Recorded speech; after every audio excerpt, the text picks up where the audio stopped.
Happy Sunday night. My God, I dressed up. Nobody else did. Thank you. I remember, somebody, when George Jessel once walked out of a place because the kids weren't dressed right. But I'm not George Jessel. I want to talk about a bunch of things that I've been thinking about. The election, and I don't want to repeat a lot of the stuff you get on television. In fact, I repeat myself occasionally, and I'd rather not do it tonight.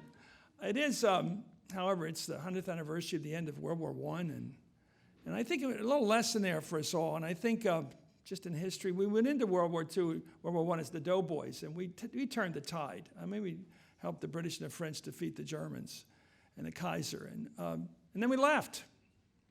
Not the smartest combination of moves, because you go in and you turn the tide and you create a false balance against Germany. They resented it. They were punished after the war. We couldn't soften the punishment, which we could have if it stuck around a little bit. And we let them do the Versailles Treaty, which just drove them down and let that little corporal come up out of nowhere. And I think we got to decide when we're going to go in, if we're going to stay, and find the right places to go in where we will stay. But that's retrospective. But that's, I think, to think about World War I. Peggy Noonan is one of my close friends. She disagrees with me on everything. But we come from a very similar background. And it's interesting. It's like Angels with Dirty Faces, one of those old movies with Cagney. One ends up being the criminal, the other one the cop. I'm the cop. But I do read her every Saturday morning. It's one of the reasons I treasure the Wall Street Journal on Saturday morning. I love the review section by a young guy named Rosen, which is spectacular on culture. You actually feel well-read just reading that on a Saturday.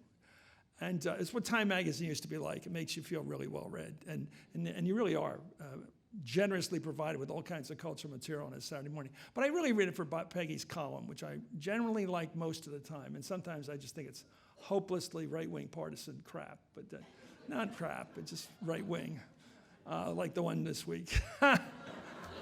I think it was a wave. And the reason I disagree with her, I think it was a wave because going into this election, I was saying on the air as of April, 30 to 40 pickup seats for the Democrats in the House. And I was warned by my bosses, that's terrible, because the upshot in the New York Times saying it won't happen yet.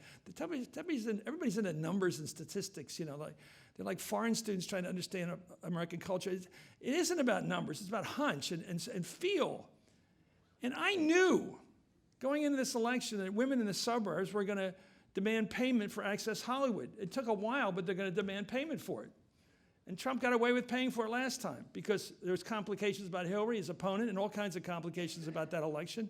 And it wasn't a clear shot. Do you agree with what Trump is, the being of the guy? Are you willing to put a yes to that person? And I think women in the suburbs, we now call them college educated. It's really marginal, but it is a marginal advantage for those against Trump. Where I grew up in Philadelphia, right on the edge of the suburbs, all four women won. Houlihan, Scanlon, Dean, and Chester, Delaware, Montgomery, and then even up in Bethlehem and Allentown, Wild won. All won, swept it. And I believe wherever women ran in any contested race in any suburban area, they won.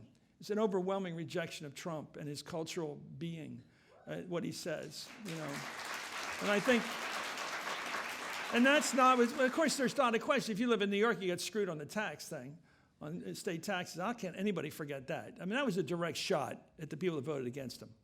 Clearly, even in Maryland, we get screwed on that. And that's why all these people are moving to Florida now. Have you noticed? Not mentioning names, but there's a lot of that going on. A lot of it going on because not only don't pay state taxes, but you don't have to get a tax break because you don't have to pay taxes. So you don't get you have to worry about the tax break. You're not even paying any taxes. So the people are all moving down there now.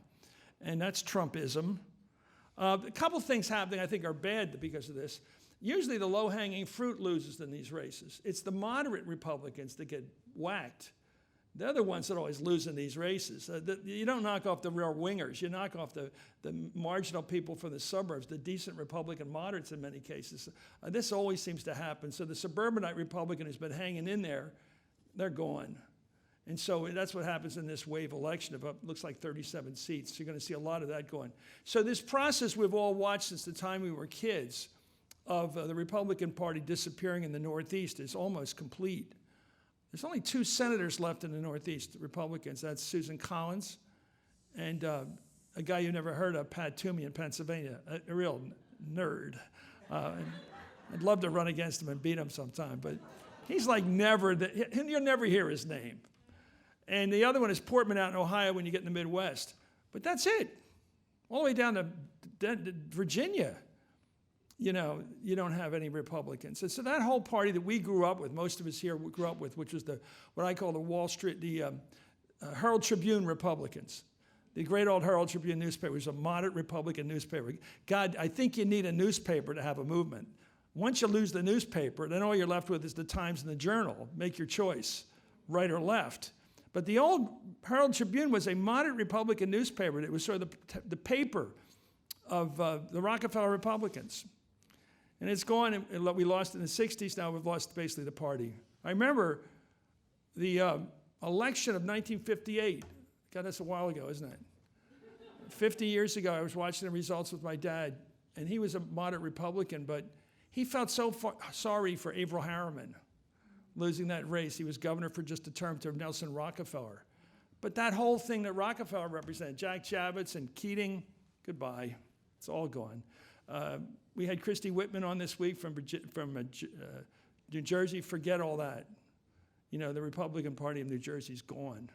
They couldn't even beat Menendez. Oh, you think so? You're enjoying Menendez? Is he your kind of guy? Great, keep it up. And Chris Collins in upstate New York. It's amazing how people vote for those people. I'm sorry, both parties do it. It's awful. It's awful. They ought to have just find some way of flushing the toilet once in a while. I'm sorry. And then wait for the next guy to come in. You got to get rid of these people. They're never going to leave. They finally get rid of some of the bums out west. What's his name? The surfing congressman that hung out with the Russians. Rohrabacher, Jesus. They got rid of him. And they didn't get rid of the other guy, the real crook out there, Duncan Hunter. God. Oh, ooh. Anyway, I don't know why people don't show some discretion in their own party. But some people back there like this guy, Menendez, I can tell. I'm here to cause trouble. Let me ask you, what I think happened in this election, which hasn't gotten much attention, is 100 women in the Congress now, which is an extraordinary development. I know all about this because my wife, Kathleen, is the Democratic Party chairman of Maryland. And she is on her phone always, especially when she has free time. That means with me. I'm like her executive time, as Trump would say. If I'm around, she's on the phone talking about women. And 100 seats now, women, it's a big development because we all know who's in the room matters. If you're not in the room, you don't matter, right? Some of the stupid things said on television are said because there's no black person in the room. I think that often happens. If you look around instinctively, you go, I better not say that with that person here, or whatever it is, that sort of symbiosis tells you not to say stupid things like Santa Claus is white. I hate to quote Chico Marx, but there ain't no sanity clause. I hate to break it to the kids, but what do you mean he's white? There isn't one. Well, what does it mean to say Santa Claus is white? That's the dumbest thing I ever heard of. And he only said it, well, I don't even want to get into that one. There's no Santa Claus, Megan. What are we talking about here? Jesus, he was probably Sephardic, probably dark. I mean, reasonable. Let's get reasonable about this, He wasn't from the Nordic countries. What's really happened in this election, which I think has mattered to people who care about 2020, which is just about everybody on both sides of the fight that's coming, and probably coming sooner than we think. It may be coming within a couple days, the big fight in this country, which I think is going to be apocalyptic, big time. And we all know it's coming.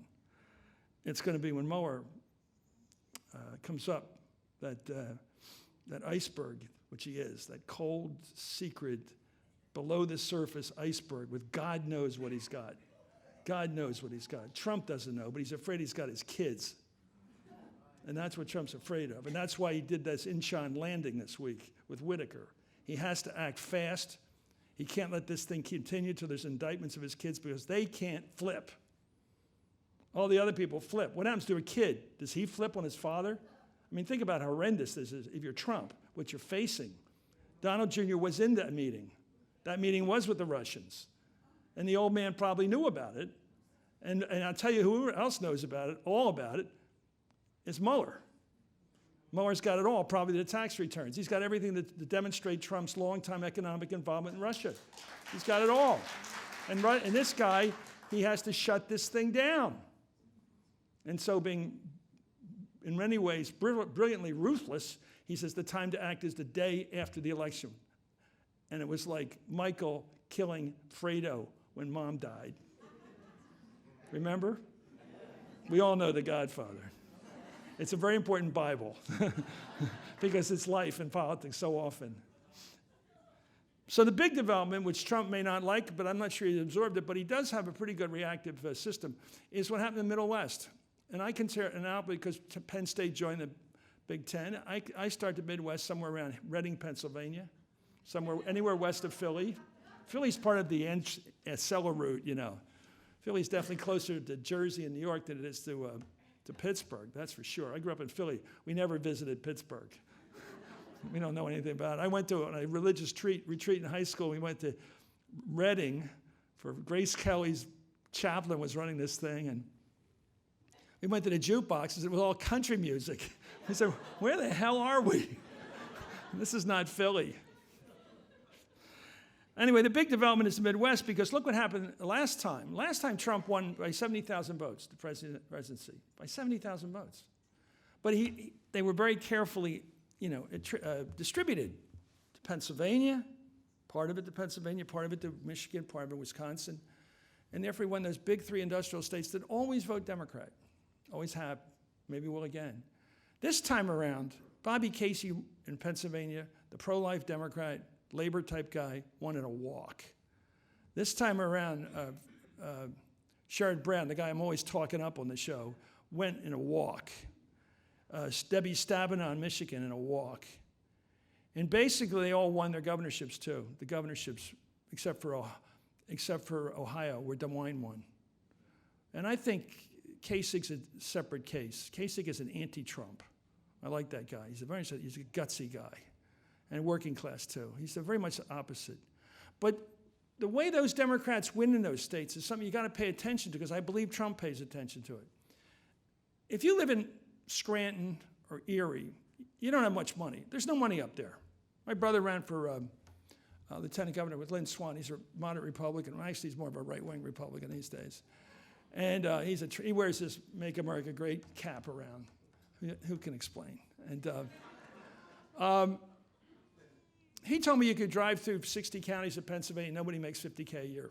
It's not a rich state. Outside of Philly and Pittsburgh and the suburbs, there's no money.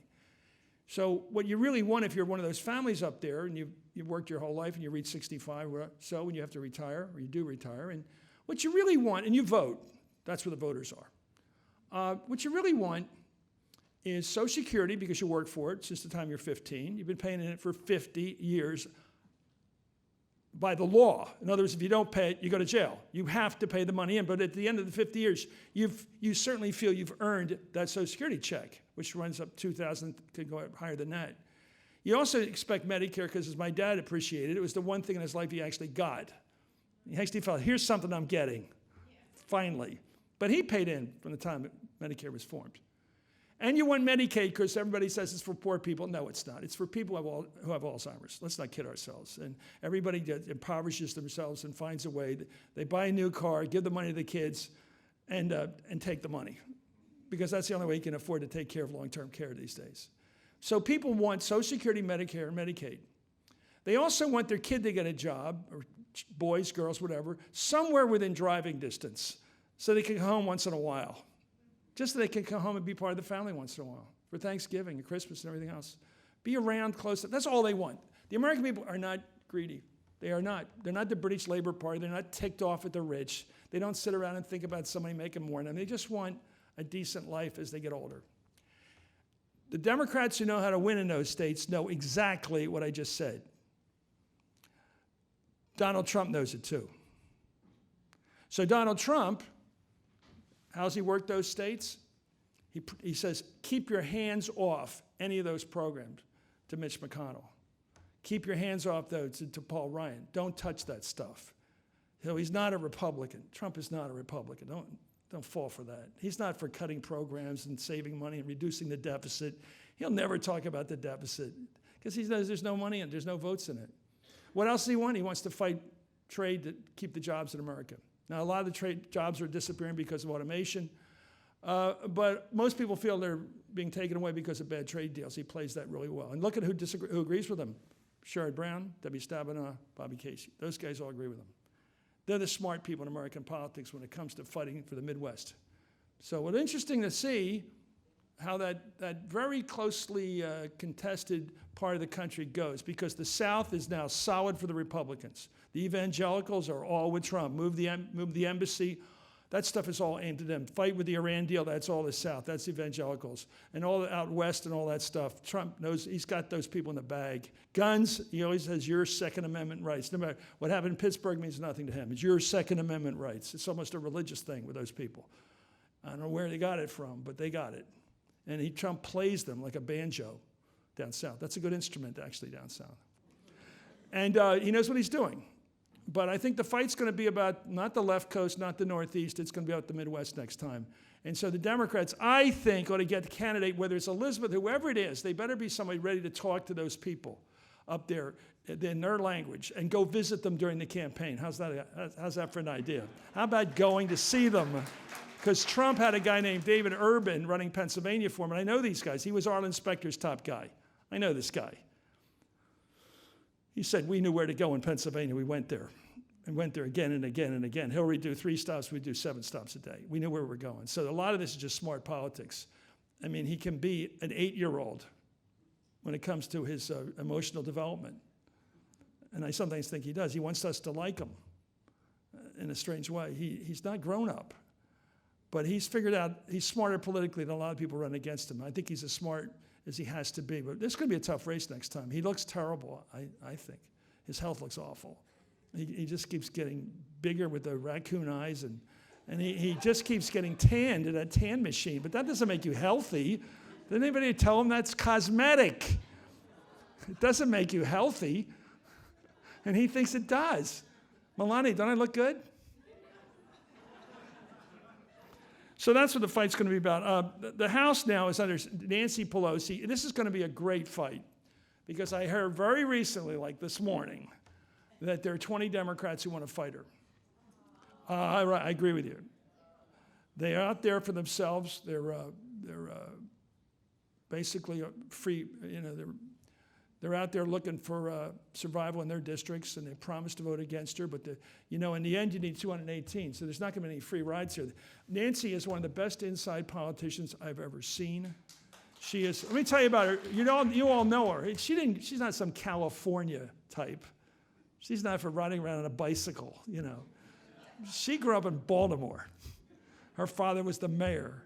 Her brother was the mayor. She's from the city. She knows city politics. She's got a list. Okay? I've all heard about it. But she not only does she have a list of people that you don't want to be on, but she has the Machiavellian strength of being feared but not hated. Tim Russert was like that. You want to be feared but not hated, because if you're hated, people will find some way to bring you down. But if you're just feared, that's really good.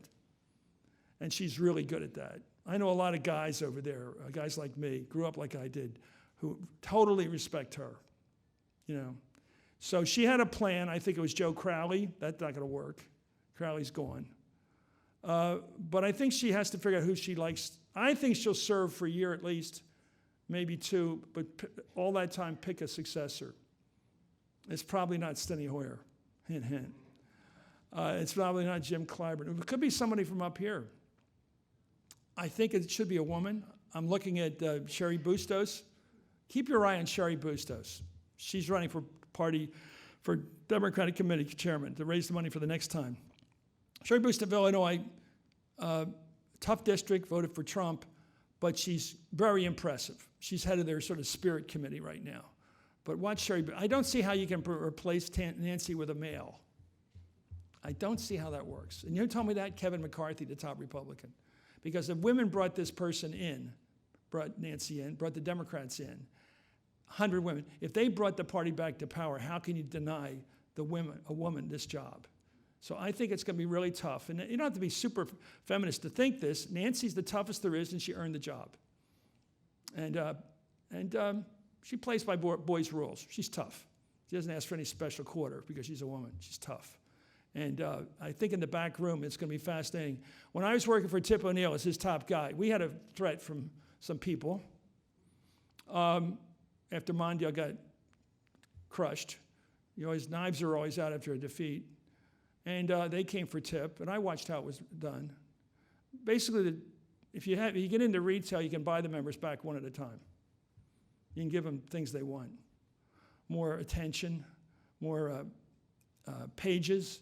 Some of them just want more pages. Some of them just want a better room. I knew a guy that wanted a better rug. I got him a rug, he'd love me forever. No, really, not for the hair, but for the floor. He wanted this rug, and I said, okay. And the whole time I knew him for like 6 years, he said, he got me that rug. So a lot of these things are very idealistic and not idealistic. They're very pragmatic. So anyway, it's going to be a great fight. I hope they deal. I think Trump, if he's got some brains, would sit down with Nancy Pelosi tomorrow morning and say, we're getting our ass kicked on this pre-existing condition situation. We have to pretend we have a program. We don't have a program. I mean, there's no Republican program for pre-existing or 26-year-old coverage. They don't have a bill. How can they don't have a program. How can they have coverage? There's no such thing. It's like Santa Claus. It doesn't exist. There is no such thing as the Republican health care program. And so they're going to have to cut a deal. And I think this is where you sit down and say, okay, let's say we're going to do to Obamacare what we did to NAFTA, change its name. Okay, because that's what they just did with NAFTA, USMAC. We have, by the way, a North American trade deal. It's called something else now besides NAFTA. And I would say if I were Trump, sit down and cut a deal. You're going to keep losing on this issue. You got no votes, especially among women. It's killing you. You need a health care plan. You don't want one of your own. So gussy up the Obamacare thing and put your name, just say it's okay, we'll go along with it. I think Mitch McConnell already said this 3 days ago. He said we're not going to fight it anymore. Well, take the next step and say, okay, we're going to fix the system as we see it and reach bipartisan support. Because unless you get bipartisan support for these programs, they don't last. You got to get both parties committed, I think, to the long term. The same thing on infrastructure. I would think the trade unions, the real construction trades, would like a really good infrastructure bill. I mean, Penn Station's still Penn Station. Most of these places are just what they look like, and they're not done. They're not American. They're not up to their standards. And I think public investment would work, especially now that the rates are still okay, and the deficit doesn't seem to be a political issue anymore with Republicans. So I'd go for it. They don't even talk about it anymore. I mean, Cheney once said deficits don't count politically, and one of the few things he ever said I agreed with. He's an awful person. The other one, he is. The other one is, and of course I think the border too can be dealt with, but that's trickier because in 2013 we had a bill that passed the Senate, comprehensive immigration bill. It was a great bill. It had everything. It basically allowed path to citizenship. A long one, but it's a path. And if you're 40 years old and you'll be a citizen of the United States by 53, that's a pretty good deal. Especially if you came in without documentation. That's a pretty good deal. But it also said you have to sign up, you have to come out of the dark, and you have to do certain things, learn English and learn the Constitution, all the things anybody has to do when they become a citizen. But also it stopped illegal hiring, the Republican piece of the whole thing. This has always been the Republican favorite part, which is don't outlaw illegal hiring, because they like that part. So Trump never mentions that, by the way. You have never heard him say, let's stop the illegal hiring, because that's business. How many Polish guys did he have working for him when he put up the tower, right? So it's not a complete fool. So anyway, that's the issue. I think I'd like to see, I'm a deal maker. I'm a moderate Democrat. I'm a left of center Democrat. I think deals make sense. I hate to see the same election held 2 years from now, the same old issues being fought about. Let's talk about the caravan in another 2 years. Come on, let's move on. Let's deal with the health care thing and fix what we know is the solution. And let's do something on infrastructure because we need public investment. This country doesn't do it like other countries do. I've been all around the world. Every airport's better than ours, almost every one. South Africa is better than, it's astounding. German civil engineering is awesome.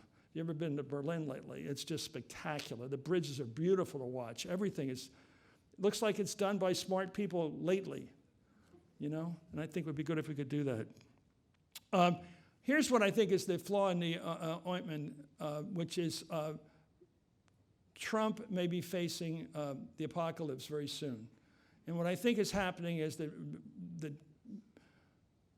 the prosecutor is ready to move. And I think he has got all he needs. And what's Trump going to do about it? Because there will be indictments and there will be a report. Everybody thinks it'll be a report that will go to Congress. What will the new acting Attorney General going to do with that report? And what will the Congress do if he tries to bury it? And what kind of a constitutional crisis will we face?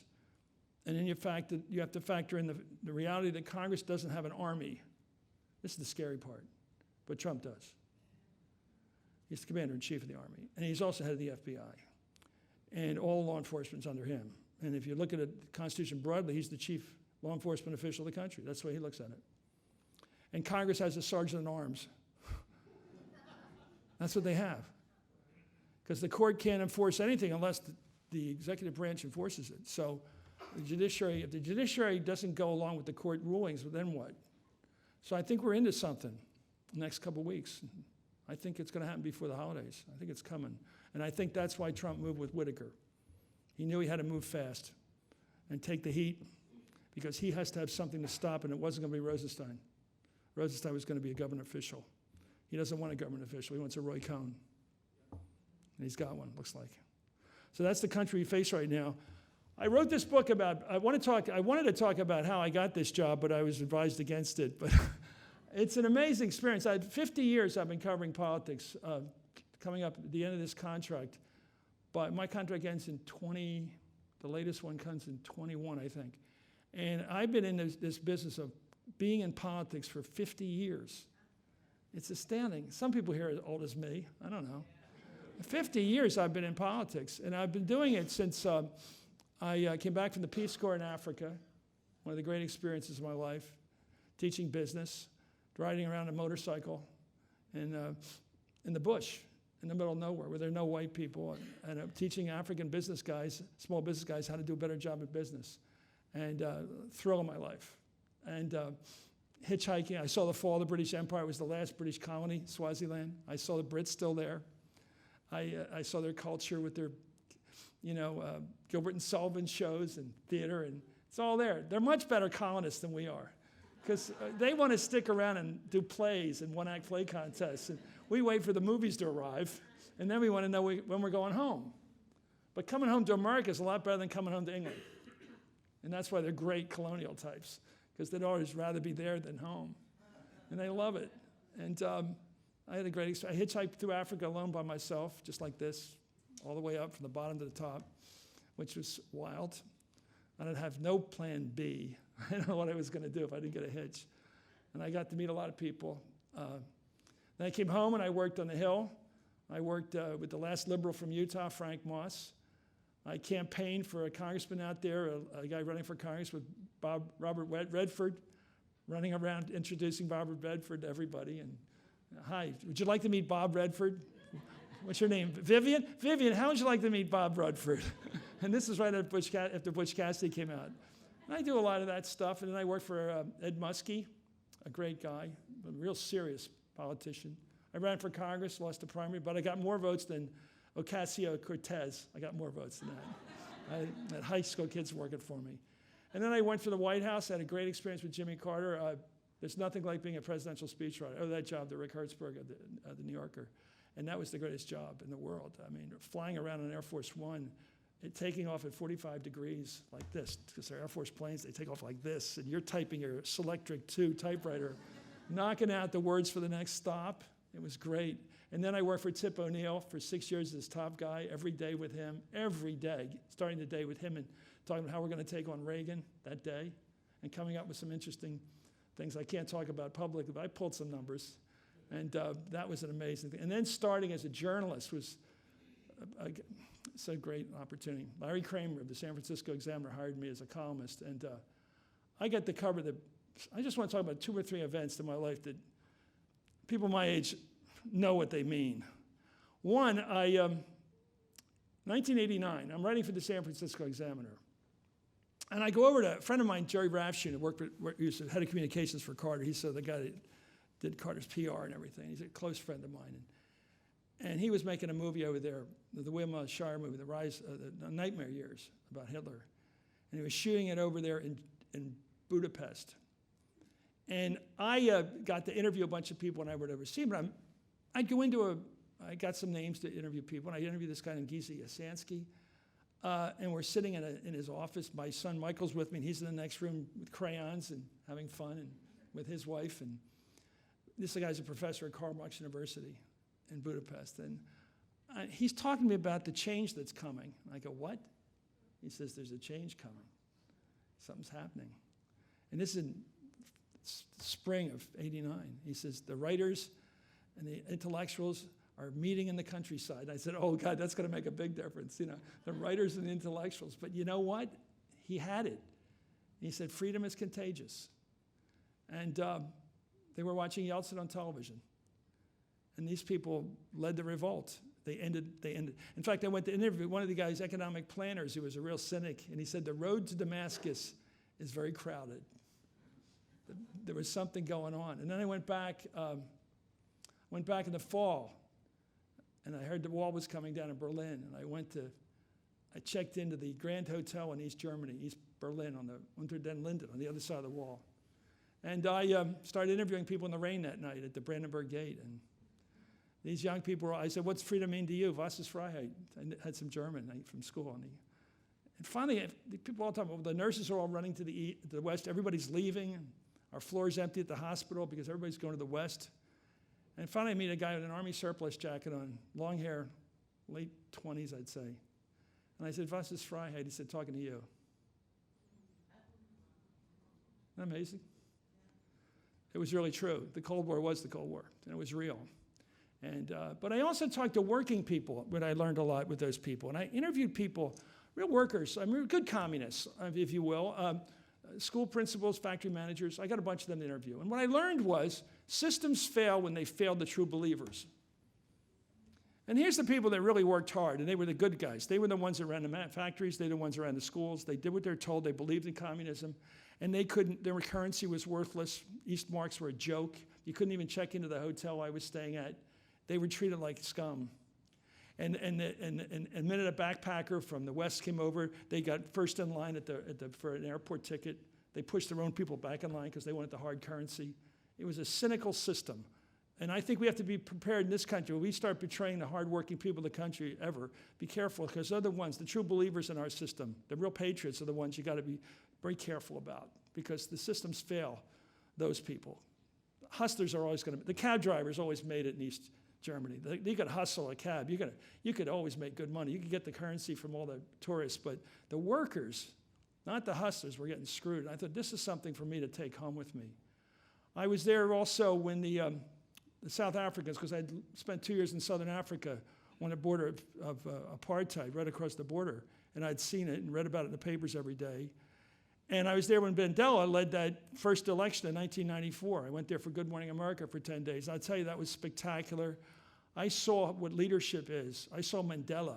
He was able to get his people to believe not in revolution, but in elections. They were going to vote their way to freedom. You should have seen the lines over there, people voting. They were biblical in length. They went from one horizon to another. People waiting in line like you'd never seen. Just because Mandela, one guy said, democracy, that's the way to go. How would they know anything about democracy? He had to tell them. I remember I didn't vote, I stood with Bishop Tutu, Archbishop Tutu, when he voted. He was 67 years old, voting for the first time, and we walked into a voting area, which was very dangerous. Google AIDS, an American young woman had been killed there for being a white person, basically. And we walked in, and he jumped up and said, yippee. He was so happy to be voting the first time in his life. I was in line interviewing people with the cameras, and I come across a woman, and she said, I've been waiting for this day my whole life.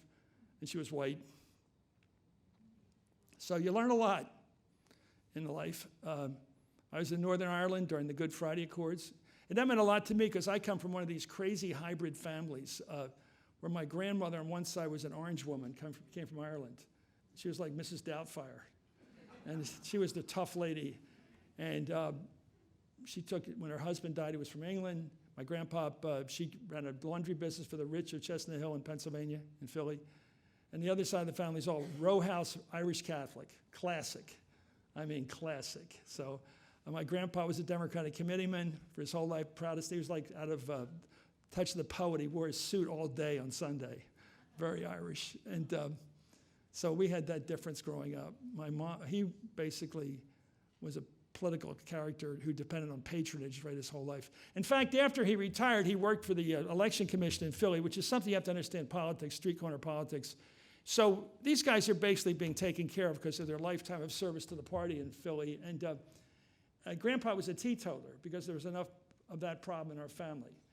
So he didn't drink at all, but he always took his turn to buy the fifth among the guys who worked in the election commission. That's Democratic politics. I'll do my turn even if I don't drink. But that's where I came from. That's why I'm very hard to figure out. I'm very complicated. Bobby Kennedy's one of my heroes because even though at the time it was Gene McCarthy who excited us all, I mean, I don't think I've ever been as excited about Apollo as I was about Gene McCarthy because he came along in late '67. I'd been at the March on the Pentagon with Norman Mailer and the rest, and I was pretty much giving up hope we could stop the war. And Gene McCarthy was my dad's age, came along and said, no, you kids are right. This isn't World War II. I was in World War II. This isn't World War II. This is not a good war. This is terrible. We got to end this thing. And Gene was like a college professor. He's not like Rachel is today, sort of an academic kind of person, and people trust him for that reason, very mild-mannered that way. But we love that guy. And Bobby and he ran it. I ended up praying for Bobby because he's the only one that could beat Johnson. Humphrey beat Humphrey.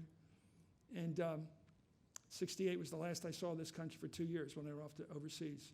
But Bobby said something that's so much about today. He didn't write this book to stick it to Trump, but it does stick it to Trump, this book. This is about the opposite of Trump. This is what Bobby said. I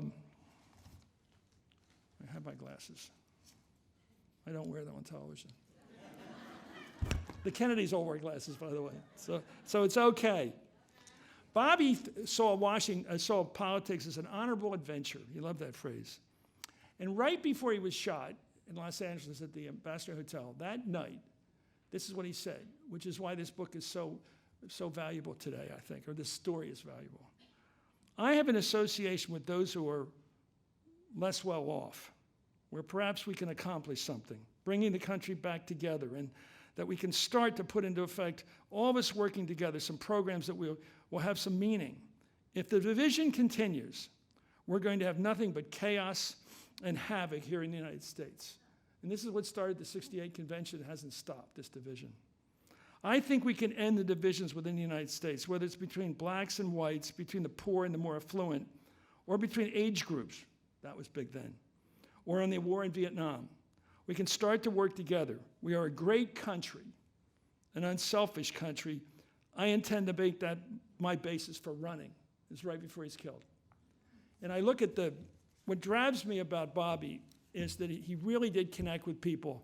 And how he got there was an interesting route. He didn't have all the answers. He wasn't a conservative like his brother Jack or a liberal like Teddy. He was trying to figure things out. He didn't believe in big government, but he did believe he wanted to get solutions for people that needed it.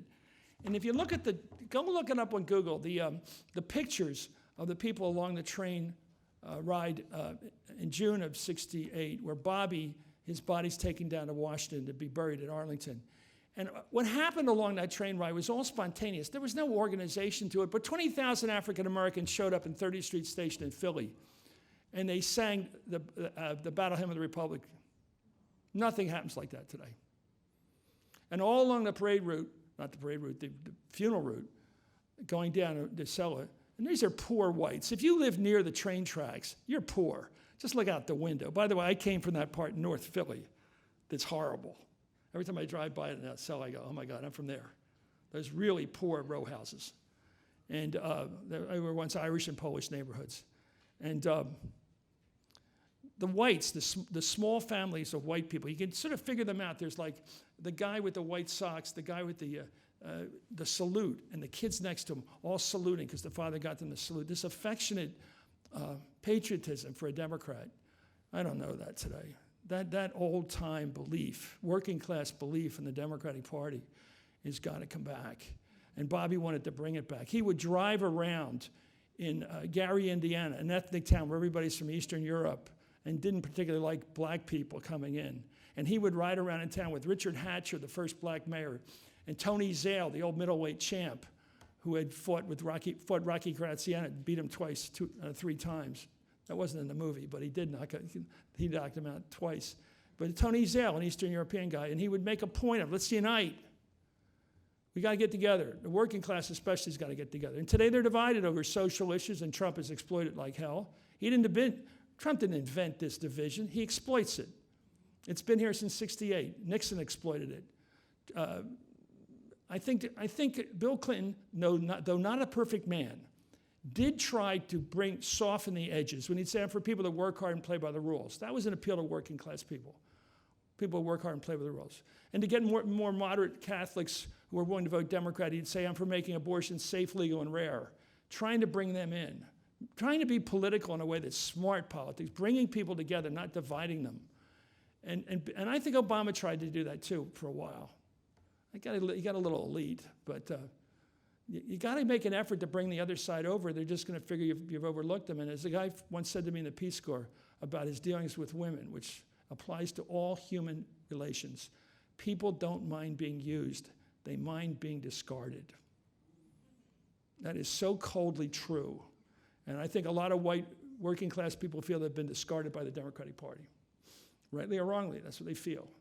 And the great leader that comes along next will be the one who goes into the Middle West and understands that people need their Social Security, Medicare, and Medicaid, understands they're not happy about trade deals that cost their kids to go away to California or New York or somewhere else for a high-tech job. They want to try to, the politician that can talk that language, that can try to bring back white and black together. There's no difference between the economic needs of the white and black people in this country at the working class level. They have the same needs.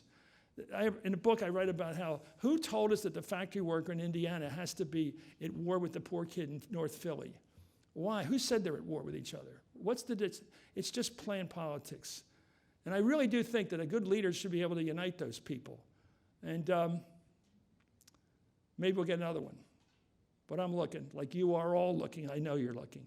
Because in the end, it comes down to Trump or this other person. And this other person, the first thing they have to do is beat him. That's the first goal. And then hopefully lead the country and begin to bring the people back the way that Bobby was trying to do in 1968 when he was gunned down. Thank you very much. Thank you. I'm going home. So, where's Susan? So I am glad to stay for a while, and if you keep your questions nice. But I have the greatest job in the world. I'll be doing it a number of years future. I just signed up for another 3. I've been doing this for 25 years.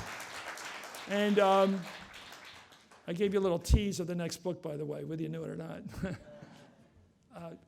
I do this? Okay. You first, then next. Sir. You said that we're going to have an apocalypse. What do you think will happen as a result of the Mueller investigation? And do you think that anything, can happen, or do you think that Trump will just walk away, period? Well, 2 things. Will there be evidence that makes sense to most people, like documentary evidence that he had dealings and he was on the hook with the Russians, which would look like quid pro quo. This whole love affair with Putin, what's that about? Well, if it's all kinds of money that apparently in real estate, the one crowd you could get the money from was the Russian oligarchs. If that's the case, it certainly smells. I think it has to be something that looks like criminal evidence. It has to look like Nixon. Nixon went down not because the Democrats won the argument. No, he went down because the country got the evidence that he was leading the cover-up. It was on the June 23rd tape. And basically, the good Republicans said, okay, you got him. Second step, what will the Republican leaders do? Will it just look like a partisan operation in the House? Well, that will look like 1998, going after Clinton. If it looks like a Democratic thing, it's not going to work.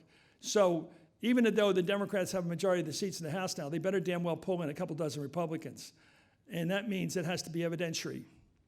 Now, I think, I'm not a lawyer, but I don't think things about obstruction of justice are clear-cut.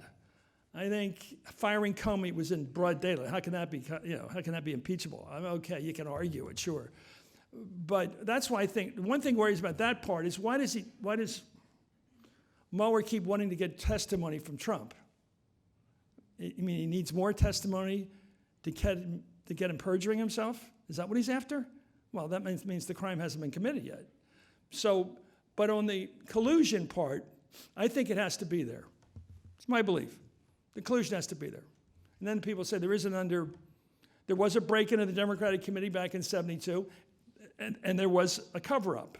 There was an underlying crime. I think we need an underlying crime and evidence of that, and we'd move forward and possibly get a conviction. But that'll be good for the country. I think, over there, sir. But I think I think Pelosi, again, is the key here. She's a grown-up. And if Pelosi sees evidence that's impeachable, she'll decide, and we'll probably all agree with her, and a lot of Republicans will agree with her, if she sees it. She's like Dianne Feinstein. They're grown-ups. They're not, Feinstein especially is a grown-up. She's a friend of mine. She's a smart, sober-minded, moderate person politically. She's no lefty at all. I know her. And she's apparently much more conservative at home, according to her husband. So, like, all of us are a little different at home, but yeah. So what do you think, what was it about Bobby that let him appeal to all his different classes, the white and black and poor, middle? Okay, So what was it about real empathy. I go back to birth order. I go back to how he was treated by the old man. His old father was a shit, okay? Joe Kennedy. He was a terrible person. And he showed that to his son. He called him a runt.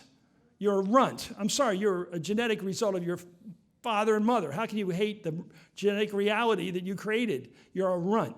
He treated him like that. And when Bobby would show signs of generosity, he would say, I don't know where you got that from.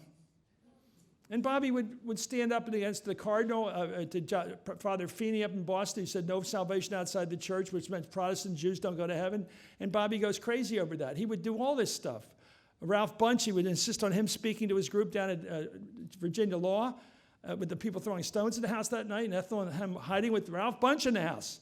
I mean, Bobby had a lot of good instincts, and I think the word got out. I think really what got was fighting for civil rights, taking the hell from the Southern governors. They hated Bobby. In fact, when his brother was killed, his first line was, I thought it would be me, because he was the spear of that whole effort to desegregate the South. He would go to war with Ross Barnett and all those guys, and George Wallace. You've seen this stuff.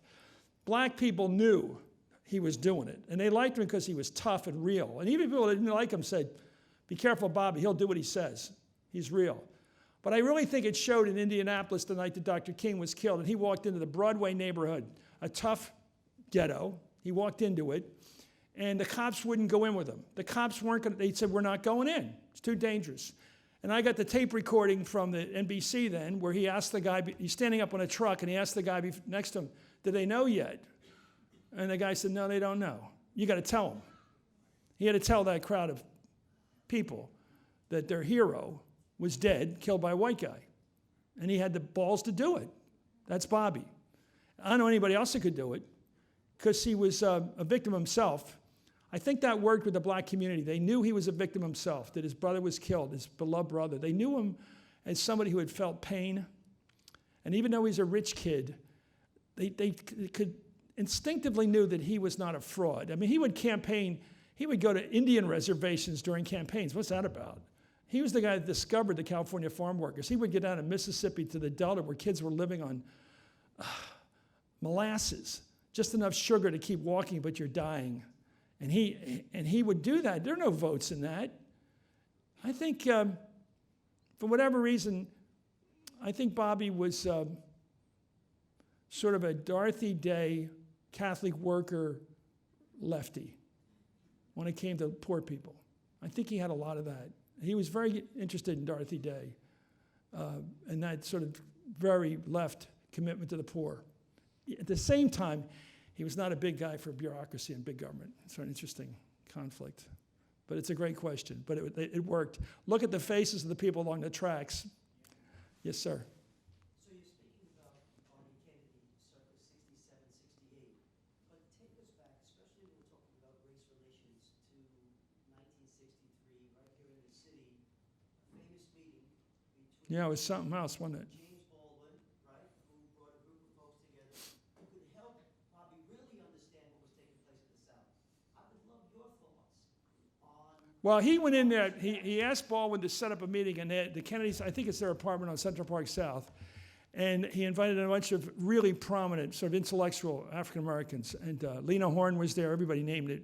White people knew, we knew all of them. They were famous people. The woman who was the playwright for Raising a Son, Lansbury, yeah. It was quite the group. And of course, I got my account from Harry. He went in there thinking that they would thank him because he had wired all this good stuff down in Birmingham. Bobby had worked with the labor unions. He had raised the money to get those kids out that were being fire hosed by the police. He had done all this stuff in the back room as well as out front for the black community. And he thought he'd walk in there as a conquering hero. And he walks into a bunch of people and said, we've been waiting for this for centuries practically. Don't think you're the good guy here. And and one of the kids said, I'm not going to go fight in Vietnam. I'm not going to fight for this country. And Bobby couldn't believe it. He said, how can you not be patriotic, even whatever your situation in this country? How can you not love this country? He just couldn't believe it. So he took it, and he didn't like it. And Baldwin, I think, leaked it to the Times. And it was in the next day's paper. So Baldwin's chatting with Harry and Belafonte, and he's got a great book on this, by the way, and King. And they said, maybe this will teach him a lesson. So I'm a big believer in a great line from a cult movie, which is, you only truly believe what you discover yourself. Remember that movie? Pretty Poison? And Bobby was learning. I knew a guy, Paul Corbin, who was his henchman. I mean, he did the dirty stuff for Bobby. He was tough. And Corbin told me, drive around the South, he said, Bobby, stop being so intellectual about black rights. Imagine you're driving through the South. And I was just talking to Gene Robinson about yesterday. He comes on the show all the time from the Post. He's a Pulitzer Prize-winning guy. And he grew up in South Carolina during all the hell. And he knew about the Green Book. He told me about the Green Book off camera there. The Green Book is what African Americans used to get around the South. And he knew which restaurants you could get into and what restrooms you could use. And there are only a few. And Corbin was telling Kenny, imagine you're driving around the South and you're an African-American guy. I guess in those days you said black or Negro or whatever. And he said, your wife needs to go to the bathroom. What do you tell your wife? So it's that raw. Prejudice, not prejudice. It's not like who you like or hang out with clubs with. It's basic facilities, literally. And I think Bobby was learning that. So what did it lead to? If you read my book, what happens is that June, you see Bobby in the Oval Office with his brother saying, you've got to go on television and come out for civil rights. You have to do this on television tonight. You have to do it. Bobby's telling Jack to do it. He did it. And King, watching that, said he didn't just get a hit. He got a home run. He knocked it out of the ballpark. African tough guys like King and those guys said, my God, this white guy did it. Jack Kennedy just did. He said, we're going to have civil rights in this country. Nobody had ever said that before. It was all bullshit till then. And he did it. And that was Bobby. He had the stones to do it. He just told, you're going to do it, Jack. In fact, we got the material all written. Ted Sorensen over here's got some of the speech all ready to go. And they got the speech out the next night. And it just blew the country apart. I mean, and then Bobby was for real. But you're right. What you got at that Baldwin meeting was he had to be taught, but it was real. And he grew. God, he was growing all the time and getting better. I like people like that because we're never done. And I think Bobby was trying to, and he wasn't an ideologue. He had it all, like Bernie's got it all figured out. It's all written somewhere. Bobby is trying to learn stuff, I'm sorry. The type of leader you want is going to be abandoned by the hard left. Yeah. We're going to shoot ourselves in the foot, and he's going to sneak in. Is the hard left going to... We got to have a meeting, you and me. We're going to have that meeting. The trouble is, you can't say the word moderate, because that ticks them off. You can't say center left. That sounds like trouble. I mean, I deal with some people, where I work, who think they're the enemy. They think if you're a regular Democrat, you're the enemy. Joe Crowley's the enemy. Mike Papuana's the enemy. No, he's not. Mike Papuana had an absolute left-wing voting record, fantastic constituent service. He had the problem of being a white guy, a little too old. But he wasn't that old. There's just, history changes and women and minorities have their turn coming. There's nothing wrong with being the guy. You just get displaced. But I don't know. I think the Republicans have a woman who could change history. I don't know if the Democrats do. Nikki Haley. I watch her. She has got it. She's got it. The magic to know the galloping horse of history, as my friend Ed Markey says, rides once in your life. It rides right past you. You got to get on it. You got to jump on that horse when it goes by. And she did it with the flag. She had little Lindsey Graham jumping along behind her. They all did what they were told when she drew the line. And when somebody said you got confused, she said, I don't get confused. She didn't let it wait 3 days. She knows how to act quickly and abruptly and with authority. And I think a lot of boys will want to vote for her, to be blunt about it. She's got a tough style. It's a little different. Yes, sir. What do you think will happen if Whitaker tells Marlon no, you cannot indict Donald Trump? I'm sorry, can't what? What do you think will happen, or how Mueller will react if Whitaker tells him that you cannot indict Donald Trump? Well, I'm not sure. I don't think he's decided to indict, but I think he will report on him. I think that's more likely. I think he'll indict the others, like he's been doing. What are 27 indictments already? But the question, I think, is what I do know is the great apocalyptic moment is what happens if Whitaker just does this Roy Cohn number of saying, I'm burying it. Sorry, guys, it's not going to Congress. I'm burying it. And then Jerry Nadler says, okay, we're going to subpoena the report. We'll see what happens then. Then he subpoenas, they can act on it then. We'll see how that works. It's still going to come down to the evidence, what's in that report, because that's going to be surveyed by some Republican. If you don't get Republicans behind it and the leadership Democrats behind it, it's hard to read Pelosi right now because she's being very careful. Jerry Nadler's being very careful. Elijah Cummings is being very careful. They don't want to look too hungry. And that's probably based on their reading of history because Peter Rodino was fantastic as chairman of the Judiciary Committee, taking down Nixon, because he looked like he didn't want to do it. He was an ethnic politician. Like most ethnic politicians who grew up in big cities, they're pretty traditional, pretty respectful of authority. And they come up through a hierarchical system. They're not kinds of people that topple the ward leaders or the boss. They're used to working their way up and honoring people above them. And I don't think Jerry's a machine. He's not a machine, he's a club Democrat. But, I don't think they're not going to go out there and be screaming. I hope not, because that won't get anybody. But that's the great question. What will happen when there's a constitutional split between the Congress, the House of Representatives, the House Judiciary Committee, and its subpoena power? And how do you enforce a subpoena? That's the tricky part. Suppose the AG doesn't support the enforcement. He controls the judiciary. He controls the FBI. I think he controls all the federal marshals, too. Who's the person who's going to go up and say, we're picking up the report and we're going to take it over to the Congress? Who's going to physically do that? That's when it gets hairy. Yes, sir. I want some women, too. You in the vest. In the vest, yes.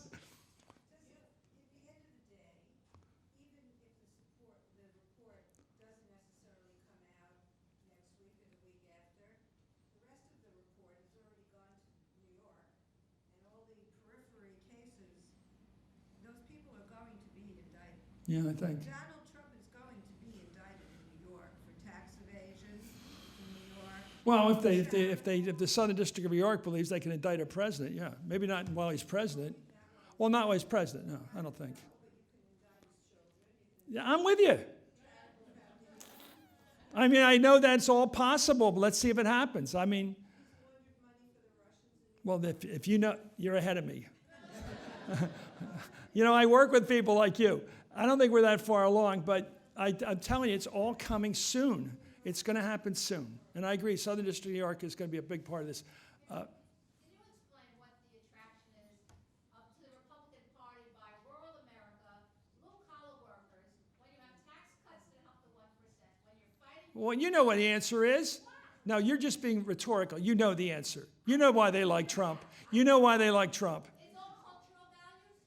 No, it's that he's sticking it to the Democrats. He's sticking it to the establishment Republicans. He's the guy on the outside, ticked off. He didn't get elected. He didn't get invited to the party like they didn't. They feel resentful of the establishment. They're tired of the Carole King concerts. They're tired of the self-congratulation of the liberals. They're tired of it. They didn't get invited to the party. That's why they're mad. They don't do anything for them, the Republicans. What do they do for They reflect their gut resentment of the establishment of both political parties. They don't like the two parties. They didn't like Jeb Bush. They don't like those people. They like Trump sticking it to them. That's what do you know the answer? What do you think, it's a mystery? It's not a mystery. It's not about policy. It's not about policy. Well, immigration, it's about policy. We have time for 2 more questions. I think you know. We all know. It's all an open book, this thing. I think the answer to that is that they are happy with his position of sticking it to Black and Hispanic. That's what's underlying. That's some of it. This is Make Some of it. America- Well, not everybody. Make America white. Not make Well, America great. that's one way. Then you're off the hook. You say that, you're off the hook. As a liberal, you can just say it's all prejudice, forget about it, it's not my fault. The leaders, it's the job of a leader to unite. That's the job of the leader, to bring people together. You can't just blame it on people that don't get it. A lot of liberals think all you have to do is talk louder. Oh, if they really understood to be on your side, if they really knew what the situation was. No, they don't. They don't like it, us. They don't want to be part of it. They like Bruce Springsteen maybe, but they don't like Carol King. It's a cultural thing. And also a lot of it's pro-life. And I know all about that community. It just is. I disagree with them. I've been pro-choice since they ran for Congress in my 20s and took a lot of crap for it. But I understand the other side. Even I don't agree with it. Democrats ought to have a listening tour to people in the country and go into places. Yeah, why I'm asking you, how come the people out there vote for people like Sherrod Brown, who's a real lefty, but he has a way of talking to people, and Debbie Stabenow, and Casey, even though he's pro-life, he really does know how to connect people, and Marcia Kaptur. There's so many people that have been elected year after year after year because they connect with regular people. Brendan Boyle in Northeast Philly, they're going to be around forever because they do that. They know how to connect. Tip O'Neill was like that, a total connector with real people and a total liberal. And he didn't like the rich. He didn't like the Harvard types, but it's still doable. But it's going to take a younger and hipper Joe Biden, much hipper. You can't talk about Grandpa Finnegan again. It ain't going to work. Or what my mother or father told me, 2 and 2 is 4. That kind of crap. Or take my word as a Biden. Careful, Joe. But I think we'll see. I think I'm watching Mitch Landrieu. I'm watching Garcetti, Steve Bullock. I'm watching Amy Klobuchar, who seems to. What do you think? You're a dreamer. Look, I know a wealthy guy who's trying to be the kingmaker with him. He's very close with Beto. And I think it's possible. It's possible. Fine. Do it loud. He looks like a royal. This guy, Joe. He calls himself Joe. I love it. Joe the Third. Not Joseph the Third. Not Joe. Joe the Third, which is a statement. Don't forget who I am. But he's very good. He's wonderful. The only 2 politicians in my life that said, don't call me senator or congressman, call me by my first name, was Pat Moynihan, who said, call me Pat, and Joe. Most of them love those titles. They've earned them, but they love them. And I think he's got the common touch, Joe Kennedy. I'd love to see him run. I mean, usually you don't get elected as a congressman to the presidency. But, that's the system's wide open now. If he runs, it'd be great, because it'd be very hard to touch him. If Michelle runs, watch him. Stay tuned 6 weeks from now when she's done her big thing up there with Michelle Norris and all the other big stars, African-American stars, and she's hitting halls with 10,000 people in them. And she comes after that. See how that's floating up there, because that might be very high. I think Barack has given her space. He's gotten out of the way. Next couple weeks, 3 weeks, 4 weeks, 6 weeks. I think Obama, whatever their deal is, I think I get out of the way. I'm Barack. You're out front.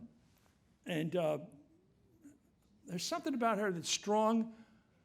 And she's a gorgeous woman, of course. I mean, that matters to anybody, but she's definitely attractive. She definitely knows how to go on television. She knows how to say what she thinks. She's very tough. And she has a point of view. I've gotten it in my face. She once said to me, we always wondered what would happen if we had an African-American president. Now we know. It was tough and angry. So she's formidable, as she should be. I guess I have to stop. You. I've heard on MSNBC and Fox some legal experts talk about the illegality of the appointment of Whitaker. Yeah. Who's going to stop it? Who's going to enforce that? I listen to this stuff. I know there's an ethics panel. I know all that. But if Trump says, I want him, and he's my AG for 220 days, and then I'll pick Chris Christie, whatever I want to do, stop me. Go ahead. So you don't think there's any legal? No, I don't think anything that Trump has to obey. I think it's an advisory. Every day I hear that. Where are they? Where are these constables of the law? They're going to stop this. Where are they? He's there. And if he's there the next 3 or 4 weeks, it's going to be critical. Because if this thing comes out and he's there, it's going to, I told you when I first started tonight, I think something's coming.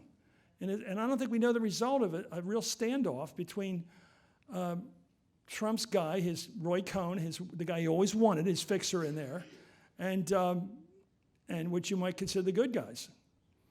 But the good guys have to be backed up by the political people in both parties, I think. The Republicans have to come forward. It can't just be the Democrats. It's going to have to be. Trouble is all the good ones leave. Flake, Corker, Ryan Costello, Charlie Dent, they all leave. And, huh? Well, that's a possibility, but he can be soft as hell. I watched him out there in Vegas with Trump kneeling in front of him. He has the stud book going for him. He went to the right schools. But I don't know if he's got the guts. He certainly has Utah behind him. They'll stick with him. The people back there are back here. Over the last 50 years of your career, what would you say, or when would you say you were the most proud of America, and when were you the most disappointed? Repeat the question. When was I most proud of our country? I was proud of our country. Well, I missed World War II by a few months. I was very proud of that. I was very proud of the Marshall Plan and NATO, and the Marshall Plan especially. As Churchill said, the least sordid thing like ever done. We brought back Europe. I think I just saw First Man. Anybody seen it? It's such a good movie. I don't know why it didn't do well. But it's such a good movie, and there's enough patriotism in that for anybody. And I thought a bunch of squares with slide rules put a man on the moon. That's just, every time I look at the moon, I go, they put these squares, these regular engineers guys, they did it. Of course, I saw that movie too. I'm sorry, the movies seem to have a lot of square guys in it. What else? I think the Civil Rights Act. I think Carter going to Camp David with Begin, and Begin is amazing. There's a thing I know. I'm going to leave you with this because we need a little inspiration in life, I think. Begin and what's the other guy's name? Sadat. I always liked Anwar Sadat. They were meeting there, and Carter was getting nowhere. And I did this in my documentary because I get along with Jimmy Carter. I'm not working for him anymore. I really like the guy, and I know his weaknesses. We can agree on those, but he had strengths too, moral strengths. And he was there in Camp David, riding on his bicycle back and forth between the president of Egypt and the prime minister of Israel. And of course, Sadat was a military guy. That's why he was there. He wasn't elected. He was military government. And he had all his soldiers with him, all his military guys.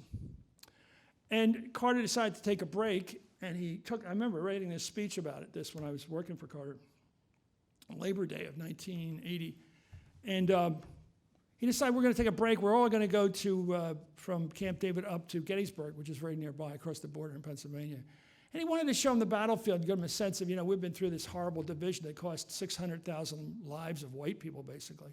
600,000 people died to end slavery. And so they go, and he could tell that Sadat was loving it, and all his generals and all the guys, the colonels loved it because they were all military guys. They'd all studied the Civil War, and they'd all studied Gettysburg, the battle, in school, in their military school. This is basic, tactics and everything, strategy.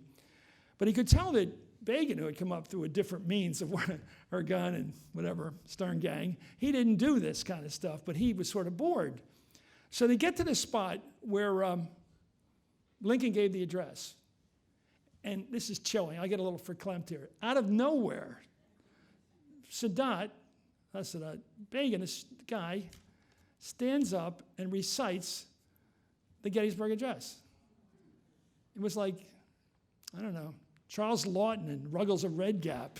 It's one of those amazing old movie scenes that I loved. And he said, I get teary-eyed thinking about it, Carter, because here was a guy who was sort of out of place in that military situation, but he had this love of country, of this country. And in fact, he ended up saying,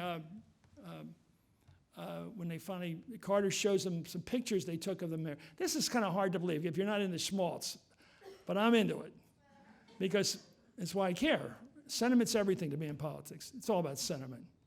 And so he's given up. Begin said, look, I'm Likud. I promised I'm not giving up any land. That's part of our covenant with the Likud voter. You don't give up the land you've had, the land of Israel. We're not going to give away the desert. And Carter comes with the last thing. He's got some pictures they took. He said, I want to sign these for your grandkids so they know that you're the guy that brought peace. So from whatever reason, but Begin gets very emotional and said, okay, I'll sign.